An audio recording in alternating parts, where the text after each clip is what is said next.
Hello दोस्तों, नमस्कार। मैं जाकिर सर आपके अपने प्यारे से YouTube channel math bye Zakir sir में आपका स्वागत करता हूं और हम विश्वास करते हैं कि आपकी पढ़ाई बहुत ही बेहतरीन ढंग से हो रही होगी।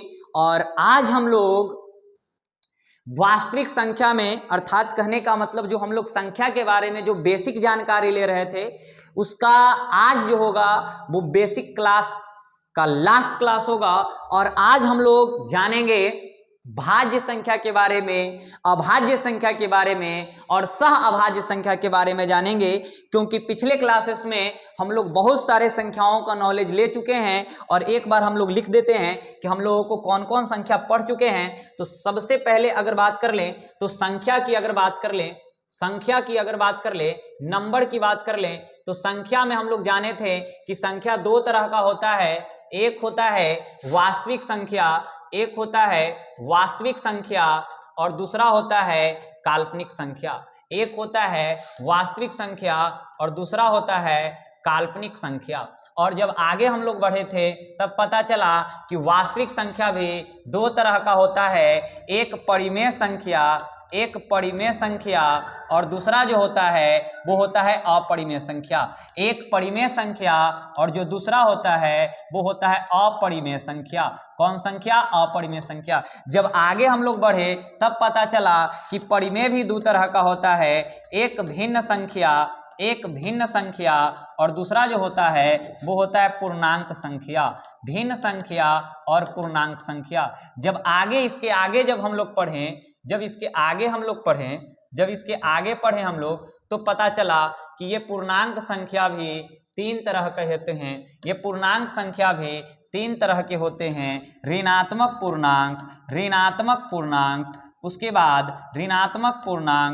बाद की बात कर लें तो शून्य पूर्णांक और उसके बाद की बात कर लें तो धनात्मक पूर्णांक। ये सभी के बारे में हम लोग पढ़ चुके हैं। और इसके बाद अगर संख्या की बात करें तो हम लोग संख्या में हम लोग हम पढ़ा चुके हैं। प्राकृत संख्या के बारे में बता चुके हैं, पूर्ण संख्या के बारे में आपको बता चुके हैं। उसके बाद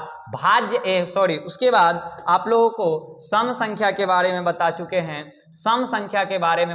हैं, और उसके बाद विषम संख्या के बारे में बता चुके हैं। यानी इतने सारे संख्या के बारे में हम आपको दो क्लास में आपको बता चुके हैं। अगर आप पहले दो क्लास आप बेसिक क्लास वास्तविक संख्या का नहीं देखे हैं तो सबसे पहले आज इस क्लास को देखने से पहले आप क्या करो कि सबसे पहले वास्तविक संख्या का सबसे पहला क्लास जाकर के आप ईमानदारी पूर्वक उसको देखिए और उसके बाद यहाँ आइए। क्योंकि हम इसको दो क्लास में आपको इतना संख्या पढ़ाए, ऐसा नहीं कि आए और धड़ाधड़ सब चीजों को बता करके चले गए। एकदम आराम से कोई चीजों को बताया गया है और आपको बहुत ही आसानी से आप लोगों को सभी चीज समझ में आ जाएगा। तो अगर हम बात करते हैं आगे, तो आज जो हम लोगों को पढ़ना है भाज्य संख्या के बारे में पढ़ना है। भाज्य संख्या और अभाज्य संख्या के बारे में पढ़ना है। तो जो सबसे पहले जो हम लोग पढ़ेंगे वो भाज्य संख्या के बारे में देखेंगे। और भाज्य संख्या क्या होता है इसके बारे में अगर हम चर्चा कर लें तो आपको बता देते हैं कि ये जो भाज्य संख्या होता है ये वैसी संख्या जो एक अथवा स्वयं को छोड़कर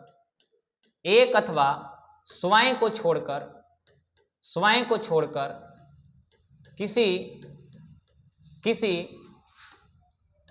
दूसरी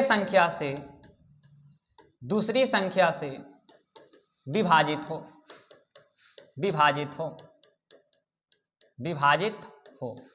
और अगर इधर हम बात कर ले अभाज्य संख्या की बात कर लें,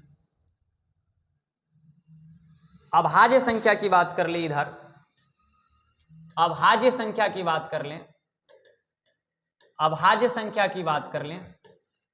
तो जो अभाज्य संख्या होता है वो वैसी संख्या है, इसी का अपोजिट होगा, वैसी संख्या जो एक अथवा स्वयं को छोड़कर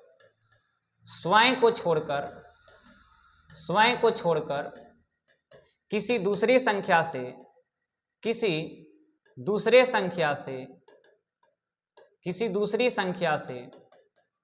विभाजित विभाजित ना हो। अंतर बस यही है।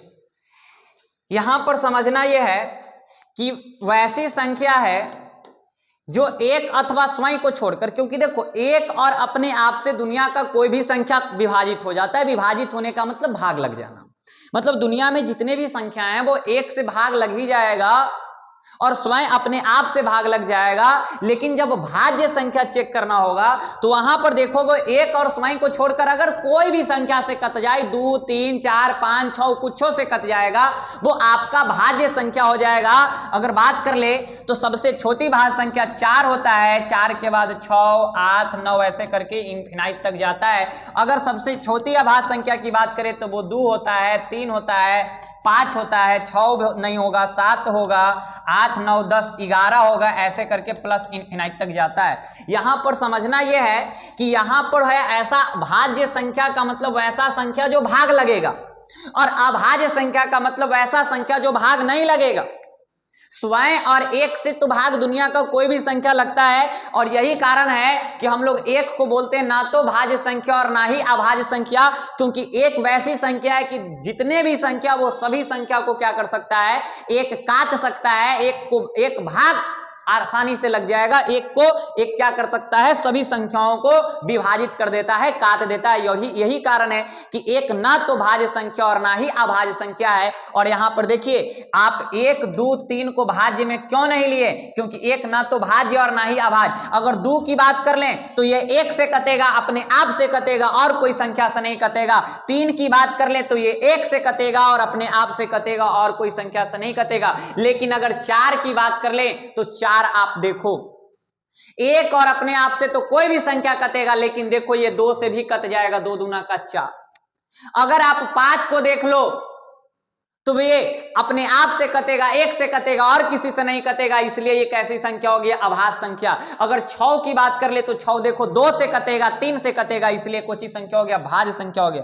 और यही कारण है कि यहां पर जो भाज्य संख्या का डेफिनेशन लिखा गया है, भाज्य संख्या का जो डेफिनेशन लिखा गया है वो क्या लिखा गया है कि वैसी संख्या जो एक अथवा स्वयं को छोड़कर किसी दूसरे संख्या से विभाजित होता है उसको हम लोग कहते हैं भाज्य संख्या, और वैसी संख्या जो एक अथवा स्वयं को छोड़कर किसी दूसरे संख्या से विभाजित ना हो उसको कहते हैं हम लोग अभाज्य संख्या। और सबसे छोटी अभाज्य संख्या की बात कर ले तो सबसे छोटी अभाज्य संख्या 2 है, और सबसे छोटी भाज्य संख्या की बात कर ले 4 है। और यहां से सवाल आता है और यहां पर हम पॉइंट बना करके आप लोगों को लिख देते हैं, ठीक है। अगर बात कर ले सबसे छोटी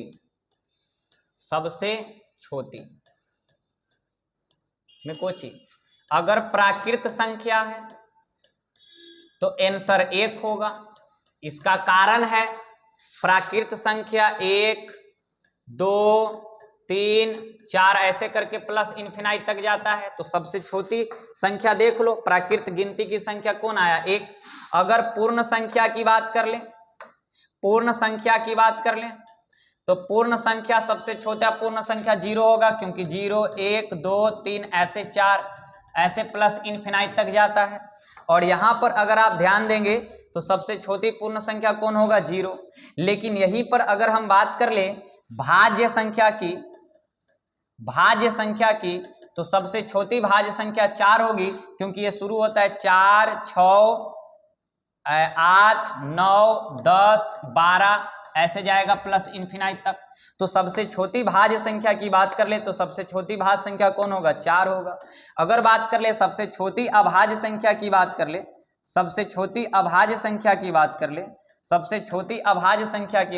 तो ये होगा 2, 3, 5, 7, 11, 13, यानी सबसे छोटी अभाज्य संख्या कौन हो जाएगा, 2 हो जाएगा। सबसे छोटी अभाज्य संख्या कितना हो जाएगा, 2 हो जाएगा। सबसे छोटी अभाज्य संख्या कौन हो जाएगा, 2 हो जाएगा। और 2, 3, 5, 7 ऐसे करके कहाँ जाता है, प्लस इनफिनाइट तक जाता है। और यहाँ पर इस चीज को ध्यान रखना है कि सबसे छोटी अगर बात कर ले अभाज्य संख्या की 2 होगा, तो इस चीज को याद रखिएगा। इस चीज को याद रखना ये है, ठीक है, याद ये रखना है कि सबसे छोटी प्राकृत संख्या 1, सबसे छोटी पूर्ण संख्या 0, सबसे छोटी भाज्य संख्या 4, सबसे छोटी अभाज्य संख्या 2, ठीक है, सबसे छोटी भाज्य संख्या 4। अगर 1 पूछेगा तो प्राकृत संख्या 0 रहेगा, पूर्ण संख्या 4 रहेगा, भाज्य संख्या 2 रहेगा, अभाज्य संख्या कोची तो सबसे छोटी संख्या, सबसे छोटी संख्या। प्राकृत पूछेगा 1, पूर्ण पूछेगा 0, भाज्य पूछेगा 4, अभाज्य पूछेगा 2 और ऐसा सवाल ऑब्जेक्टिव में मिलता है। अब रहा बात एक संख्या और है, और वो एक संख्या कौन है? वो है सह अभाज्य संख्या। सह अभाज्य संख्या, और सह अभाज्य संख्या बहुत ही इंपॉर्टेंट है। सह अभाज्य संख्या की बात कर ले तो ये बहुत ही आसान सा बात है। यहां पर लिखेंगे सह अभाज्य संख्या वैसी 2 या 2 से अधिक संख्याएं, वैसी 2 या 2 से अधिक संख्याएं, वैसी 2 या 2 से अधिक संख्याएं, वैसी 2 या 2 से अधिक संख्याएं जिनका मसा संख्याएं जिनका HCF कितना हो? 1 हो, जिनका HCF 1 हो उसे कहते हैं सह अभाज्य संख्या। और जैसे अगर बात कर ले तो यहाँ पर जैसे अगर हम ले लेते हैं, एक ले लेते हैं 5,12 और एक लेते हैं 12,16 और चेक करते हैं कि दोनों में कौन सह अभाज्य संख्या है और कौन सह अभाज्य संख्या नहीं है। अगर 5, 12 का मसा निकालेंगे तो 5 दूना का 10, 2, 5, 2 दूना का 4, 1, 2, 1 दूना का 2, और यहाँ अगर बात करें तो मसा जो आया वो 1 आया। और देखिए वैसी 2 या 2 से अधिक संख्याएं जिनका मसा कितना हो? 1 हो, जिनका मसा 1 हो, जिनका मसा 1 हो से सह अभाज्य संख्या कहते हैं, और इस प्रकार ये सह अभाज्य संख्या है। अब 12, 16 को चेक करके देख लेते हैं। 12 बाहर, 16 अंदर, 12 एकम 12, 4 और यहाँ 12, चरती आई 12 और यहाँ पर जो HCF आया है वहां पर HCF 4 आया है, और यही कारण है कि यह सह अभाज्य संख्या नहीं है। तो आपको सह अभाज्य संख्या बहुत ही सिंपल से ढंग से आपको समझ में आ गया होगा। सह अभाज्य संख्या वैसी संख्याएं होती है जिनका HCF क्या होता है? 1 होता है। वैसी 2 या 2 संख्या भी हो सकता है, 2 से ज्यादा भी संख्या हो सकता है, और जब 2 संख्या होगा उसका मसा निकालेंगे 1 आएगा तो वो सह अभाज्य संख्या हो जाएगा। या 2 या 2 से अधिक संख्याएं होंगे तो उनका भी मसा 1 आएगा तो वो आपका कैसे संख्या हो जाएगा? सह अभाज्य संख्या हो जाएगा। और अभी हम 10-12 सवाल भाज्य क्या बोलते हैं संख्या पर आधारित कुछ ऐसा सवाल जो बेसिक सवाल है उसके बारे में हम लोग करेंगे, और लगभग संख्या से रिलेटेड सवाल जितने भी एग्जाम में पूछे गए हैं वो सभी सवालों को करेंगे। लेकिन अब इसके बाद हम संख्या ये खत्म हो गया, बेसिक खत्म हो गया, अब संख्या से रिलेटेड कुछ सवाल को करेंगे, और यहाँ आज हम लोग 10-12 सवाल पे चर्चा करेंगे। तो आप लोग थोड़ा सा क्या कीजिए, ध्यान देने का प्रयास कीजिए। और हम लोग क्या करते हैं, पूरा का पूरा कुछ संख्या के बारे में क्या कर लेते हैं, पढ़ लेते हैं, और आप ध्यान दीजिएगा। ठीक है, लगभग 12-13 सवाल आपके पास आएगा, और यहाँ पर ध्यान दीजिएगा। चलिए देखिए, तो सबसे पहला जो सवाल है, आप पहला सवाल की अगर बात कर ले तो सबसे पहला सवाल जो आप देख रहे हैं, ये सबसे पहला सवाल है कि परिमेय संख्या और अपरिमेय संख्या के समूह को क्या कहते हैं? परिमेय संख्या और अपरिमेय संख्या के समूह को क्या कहते हैं? तो याद रखिए कि परिमेय संख्या और अपरिमेय संख्या के समूह को क्या कहा जाता है? तो वास्तविक कहा जाता है। याद कीजिए कि वास्तविक संख्या में परिमेय और अपरिमेय दोनों आता है, इसलिए यहाँ पर जो इसका सही सवाल होगा कि परिमेय संख्या और अपरिमेय संख्या के समूह को क्या कहते हैं? तो वास्तविक संख्या कहते हैं। और आप याद कर लीजिए कि परिमेय संख्या और अपरिमेय संख्या के मिलने से कौन सी संख्या का निर्माण होता है? तो वास्तविक संख्या का निर्माण होता है। और यहाँ से अगर कोई आपसे पूछेगा वास्तविक संख्या का डेफिनेशन, तो आप ऐसे ही बोल सकते हैं कि परिमेय संख्या और अपरिमेय संख्या के समूह को वास्तविक संख्या कहते हैं। परिमेय संख्या और अपरिमेय संख्याओं के सम्मिलित रूप को क्या कहते हैं? वास्तविक संख्या कहते हैं। या फिर ऐसे ही बोल सकते हैं कि परिमेय संख्या और अपरिमेय संख्या के सम्मेलन को क्या कहते हैं? वास्तविक संख्या कहते हैं। चलिए अब आगे सवाल की बात करते हैं। तो दूसरा नंबर जो सवाल है, ठीक है, दूसरा नंबर जो सवाल है वो आप देखिए, दूसरा नंबर सवाल देखिए। दूसरा नंबर सवाल क्या है कि क्या पूर्णांक संख्या को संख्या रेखा पर व्यक्त किया जा सकता है? अच्छा बताइए, पूर्णांक संख्या की बात किया जाए तो पूर्णांक संख्या में सब वैल्यू आ जाएगा माइनस इन्फिनाइट से लेकर के -2, -1, 0, 1, 2 और प्लस इन्फिनाइट तक जाएगा। इसका मतलब ऑल नेगेटिव वैल्यू आ जाएगा, शून्य वाला आ जाएगा और पॉजिटिव वैल्यू आ जाएगा। और आप याद कीजिए कि अगर हम कोई संख्या रेखा खींच देते हैं तो संख्या रेखा पर इधर माइनस वाला वैल्यू होता है और इधर प्लस वाला वैल्यू होता है। और संख्या रेखा पर हम ऐसे भी लिखते हैं 0, 1, 2, 3, इधर लिखते हैं -1, -2। तो देखिए तो नेगेटिव वैल्यू, शून्य इंटीजर, 0 इंटीजर और पॉजिटिव इंटीजर देखो तो सब भरते ही कि नहीं रखते। तो इसका सही जवाब क्या हो जाएगा? हाँ, कि क्या पूर्णांक संख्या को संख्या रेखा पर व्यक्त किया जा सकता है? बिल्कुल व्यक्त किया जा सकता है। चलिए आगे सवाल बढ़ते हैं और जो आगे सवाल है वो आप ध्यान दीजिएगा कि प्राकृत संख्याओं के समुच्चय में, प्राकृत संख्याओं के समुच्चय में, प्राकृत संख्याओं के समुच्चय में यानी प्राकृत संख्या है 1, 2, 3, 4 ऐसे ऐसे जा रहा है इन्फिनाइट तक और इसके समुच्चय में शून्य को शामिल कर लिया यानी 0 को मिला लिया तो कैसी संख्या बनती है? तो बताइए, जब प्राकृत संख्या के समुच्चय में 0 को मिला लिया तो ये बन गया आपका कैसा? पूर्ण संख्या। कैसा बन गया? पूर्ण संख्या। जब शून्य को शामिल कर लिया तो इसका सही जवाब का क्या हो जाएगा? ऑप्शन नंबर सी, पूर्ण संख्या। सब संख्या पे रिलेटेड सवाल है। और आगे अगर चर्चा करें तो देखिए ये और भी थोड़ा सा अच्छा सवाल है और सब यहाँ पर जो पढ़ाए हैं वही सब सवाल है। प्राकृत संख्याओं के समुच्चय में शून्य समेत यानी प्राकृत संख्या 1, 2, 3, 4 ऐसे करके प्लस इन्फिनाइट तक है और इस पे शून्य समेत ऋणात्मक संख्या मतलब -, -2, -1 इस सब को मिला जाए तो ये तीनों इंटीजर बन गया, नेगेटिव इंटीजर, 0 इंटीजर और उसके बाद पॉजिटिव इंटीजर, यानी ये क्या बन गया? पूर्णांक बन गया। क्या बन गया? पूर्णांक बन गया। और यहां पर जो संख्या होगा वो सही जवाब क्या होगा? पूर्णांक संख्या होगा। चलिए आप समझते चलिए, ध्यान देते चलिए और सवाल बनाते जाइए। अगर सवाल समझने में दिक्कत हो रहा है तो आप क्या करिए, इससे पहले आपको 2 वीडियो और भी है, ठीक है, वो भी बेसिक यही सब का। तो आप पहले क्या करें ना, इसको देखने से पहले आप वो दोनों वीडियो को देखिए और अच्छे से कॉपी में उतार लीजिए और उसके बाद यहाँ पे आ जाइए, आपको एक भी सवाल में दिक्कत नहीं होगा। आप देखिए सवाल क्या है कि संख्या रेखा पर यानी नंबर लाइन पर पूर्ण संख्या का निरूपण होगा या नहीं, होगा या नहीं। अच्छा बताओ, ये संख्या रेखा है, ये -, +,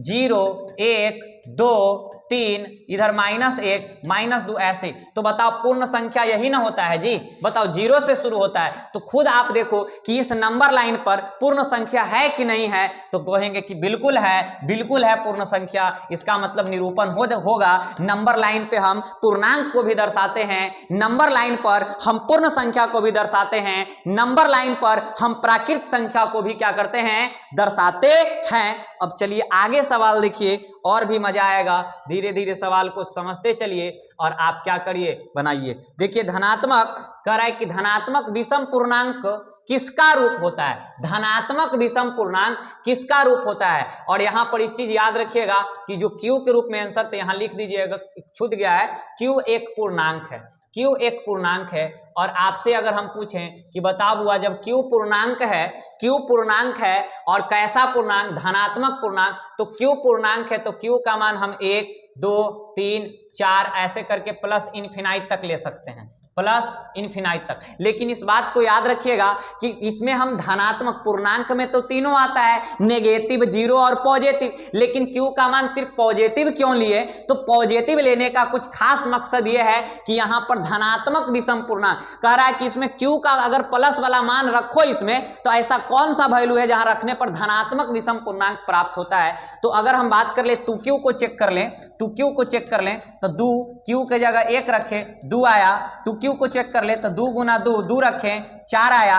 2 गुना 3 रखें तो 6 आया। देखो तो इसमें तो सम आ रहा है और हमको चाहिए विषम, नहीं होगा। अच्छा इसी में 2Q + 1 है यानी 2Q का मान निकालल है, इसमें 1 1 जोड़ दो तो देखो तो 2 1 3, 4 1 5, 6 1 7। देखो तो कैसा आया? विषम संख्या करो यानी 2Q + 1 जो होता है वो धनात्मक विषम पूर्णांक का रूप होता है। आप q का कोई भी मान यहां रख लो और 2 से गुना करो, 1 जोड़ो, हमेशा विषम संख्या प्राप्त होगा, हमेशा विषम संख्या। लेकिन यहां धनात्मक पूर्णांक लेना है, इसलिए यह धनात्मक विषम पूर्णांक का रूप का होगा। चलिए आगे ऐसा ही और भी सवाल एक होगा। चलिए ध्यान से देखिए, जो सवाल है धनात्मक सम पूर्णांक किसका रूप होता है। तो धनात्मक सम पूर्णांक की अगर बात कर ले तो अब जो q का मान होगा, अब जो q का मान होगा वो q का मान क्या होगा, तो अब जो q का मान होगा वो धनात्मक होगा। लेकिन यहां पर इस चीज को याद रखिएगा, सिर्फ धनात्मक होगा, क्योंकि यहां पर सवाल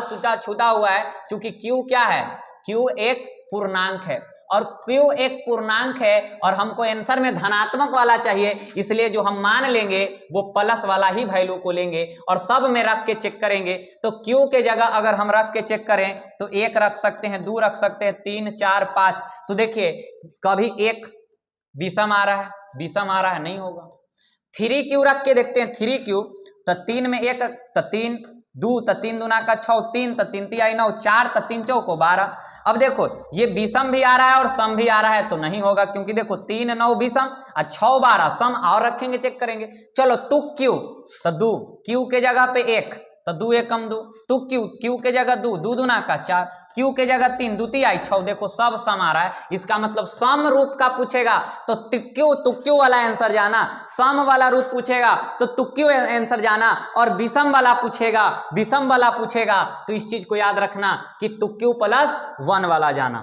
चलिए आगे अगर सवाल की बात कर लें तो देखिए बहुत ही अच्छा सवाल और बहुत ही प्यारा सवाल, और अभी हम आपको कुछ देर पहले बताए थे सबसे छोटी अभाज्य संख्या 2 और सबसे छोटी भाज्य संख्या 4, सबसे छोटी अभाज्य संख्या 2, सबसे छोटी भाज्य संख्या 4 लिखो किए थे पॉइंट में। का गुणनफल मतलब गुना करो तो 2 चौको 8, यानी सही जवाब कितना 8 हो गया। इसका गुणनफल बोल रहा है, दोनों को गुना करने के बाद बताइए। चलिए बता दिए। आगे सवाल को चेक करिए, बहुत अच्छा सवाल। 2 क्रमिक सम संख्याओं, ये सब सवाल एग्जाम में पूछा हुआ है। 2 क्रमिक सम संख्याओं का HCF होगा। 2 क्रमिक सम संख्याओं, क्रमिक का मतलब लगातार। पहले आप सम संख्या लिख लीजिए, तो पहले हम सम संख्या को लिख लेते हैं, और सम संख्या होगा 2 4 6 8 10, ऐसे करके बहुत सारे अनंत तक जाएगा। अब रहा बात कि 2 क्रमिक सम संख्या मतलब दोनों क्रमिक वाला सम संख्या लेना है, लगातार वाला, तो यहां हम 2 4 ले सकते हैं, 4 6 ले सकते हैं, 6 8 ले सकते हैं, 8 10, कोई भी लेकर के मसा निकाल दीजिए। तो हम सिंपल 2 4 लेकर के निकाल दे रहे हैं, तो 2 दूना का 4, 2 दूना का 4, मसा कितना आ गया 2। अब कहिएगा सर कि ठीक है आप शुरुए वाला काहे लेके चले, आप हमको दिखाइए 4 6 लेकर के दिखाइए। तो देखो 4 एकम 4, यहाँ 2 आया, फिर 4, 2 दूना का 4, फिर भी मसा कितना आया 2 आया। तो याद रखिए कि 2 क्रमिक सम संख्याओं का मसा कितना होता है 2 होता है। एकदम पॉइंट में याद रखिए कि 2 क्रमिक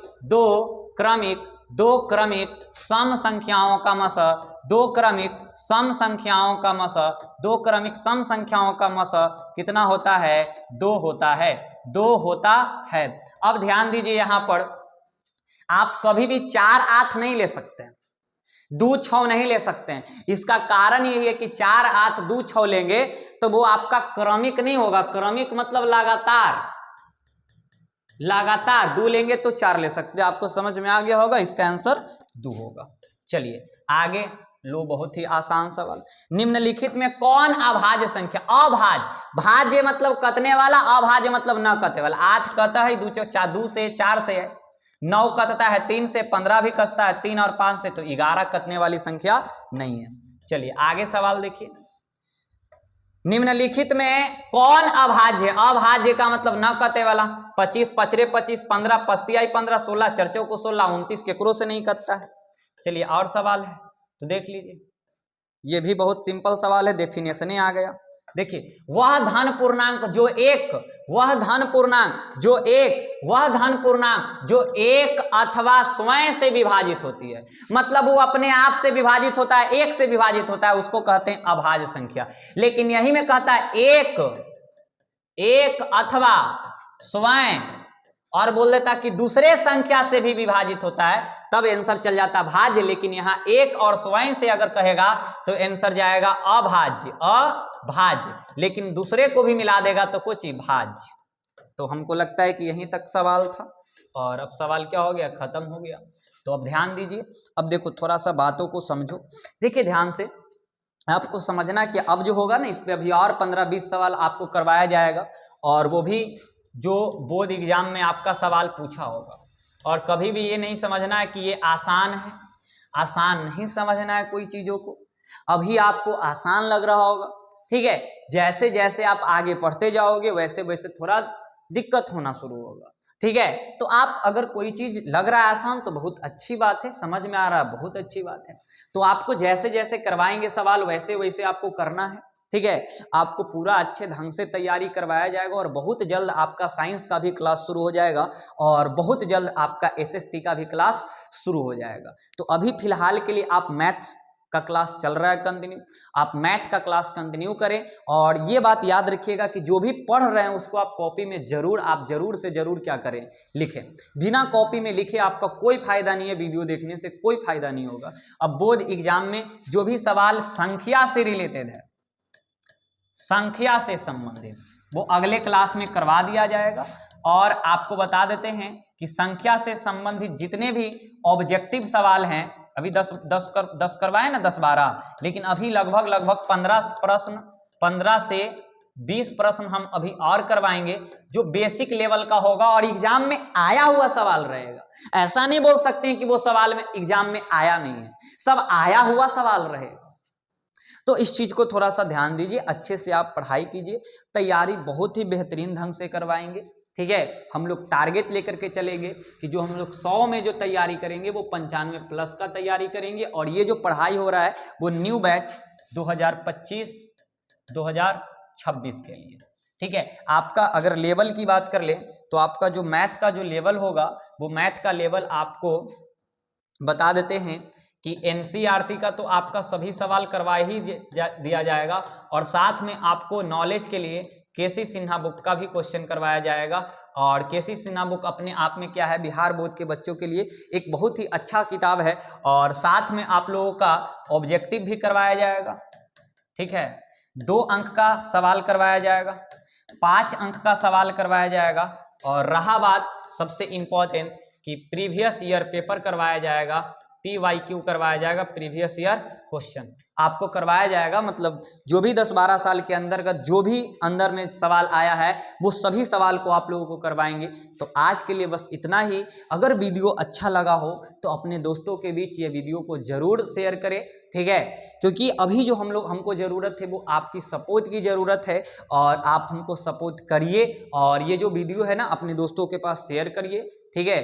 और शेयर कीजिए, और वीडियो को अगर अच्छा लगा तो लाइक कीजिए और कमेंट कीजिए, और चैनल को सब्सक्राइब करना ना भूलें। चैनल को सब्सक्राइब कीजिए, सब्सक्राइब करें। और मिलते हैं फिर हम लोग एक अगले टॉपिक, मतलब संख्या में संबंधित ऑब्जेक्टिव सवाल, या फिर डायरेक्टली हम आप लोगों को आ जाएंगे एक्सरसाइज के सवाल यानी प्रश्नावली पे आ जाएंगे। और प्रश्नावली का सवाल पढ़ने में और मजा आएगा, और हम लोग कॉन्सेप्ट के साथ क्वेश्चन प्रैक्टिस करेंगे। और जैसे जैसे बोर्ड एग्जाम में सवाल आता है वो सभी सवालों को हम लोग करेंगे। तो आज के लिए बस इतना ही, फिर मिलते हैं नेक्स्ट क्लास में।